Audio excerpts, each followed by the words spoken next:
Police recovered 30,000 bottles of banned Fencidil cough syrup hidden inside 150 cartons. The BSF intelligence wing received secret information that banned cough syrup was being smuggled from Guwahati and was en route to Tripura. Acting on this, the 171 Battalion BSF along with police intercepted a 14-wheeler truck in the Cheragi area under Patharkandi police station. Upon receiving the tip, senior officers from Patharkandi Core District SP along with police forces and BSF personnel immediately reached the spot. During the search, around 400 sacks of potatoes were unloaded from the truck, and hidden behind them were 150 cartons containing 30,000 bottles of banned cough syrup, which were recovered. The market value of the seized syrup is estimated at approximately Rs 3 crore.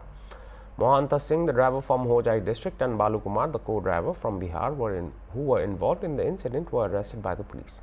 The 14-wheeler truck used in the smuggling was also seized. The police have registered a case against the two accused under relevant sections and have begun an investigation. Patharkandi DSP Anirban Sharma provided this info to the media regarding the operation.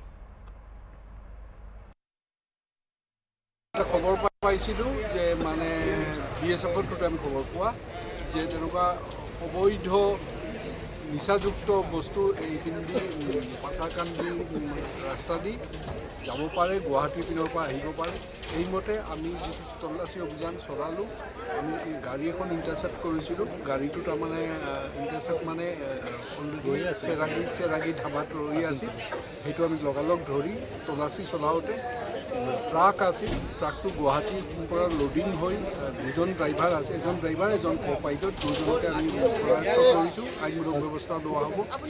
আৰু যিটো ট্ৰাকত প্ৰচুৰ পৰিমাণৰ 14 চকীয়া truck আছিল, তাতে প্ৰচুৰ পৰিমাণৰ আলুৰ বস্তা আছিল। আলুৰ বস্তাৰ ভিতৰত আমি কৰায়ত্ব কৰিলোঁ 30,000 বটল ফেন্সিডাইল, যিটো নিচাযুক্ত বস্তু হিচাপে ধৰা হয়। ফেন্সিডাইলৰ বটল আমি ধৰিলোঁ, যিটোৰ বজাৰ মূল্য আমি জানো প্ৰতি কেজিত আপোনাৰ 11,350 টকা পাৰ কেজি।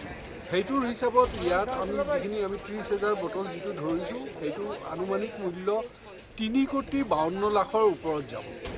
সেইটো আমি হিচাপ কৰি ওলাইছোঁ। 4 কোটি বুলি ক'ব নোৱাৰি, 3,52,00,000 ওপৰত তেনেকুৱা যাব বজাৰ মূল্য। ব্লেক মাৰ্কেটৰ যিটো দাম আমি সেইটো জানো, সেইমতে কৰিলোঁ।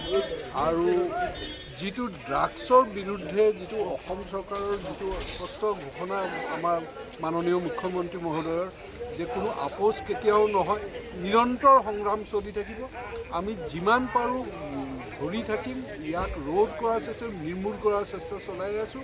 চেষ্টা চলিছে, চলি থাকিব যেতিয়ালৈকে এইটো নিৰ্মূল নহয়। আৰু ইয়াতে যিখিনি পালোঁ আমি BSFৰ পৰা যথেষ্ট সহযোগিতা পাইছোঁ, সেইটো আমি মানিব লাগিব। তেওঁলোকৰ যথেষ্ট সহযোগিতা কৰিছে আৰু অসম আৰক্ষীৰ অভিযান অব্যাহত। টোটেল কেইজন আটক কৰিছে? এতিয়া আমি 2জন আটক কৰিছোঁ। এজন ড্ৰাইভাৰ কিবা মহন্ত সিং বুলি কয়, মণিপুৰী মানুহ, আৰু এজন কিবা ভলু কুমাৰ। ইহঁতৰ ঘৰ কোনপিনে? ঘৰটো এজনৰ কুমাৰৰ ঘৰ বিহাৰ আৰু সিঙৰ ঘৰটো হোজাই বুলি কৈছে। আমি এইটো আৰু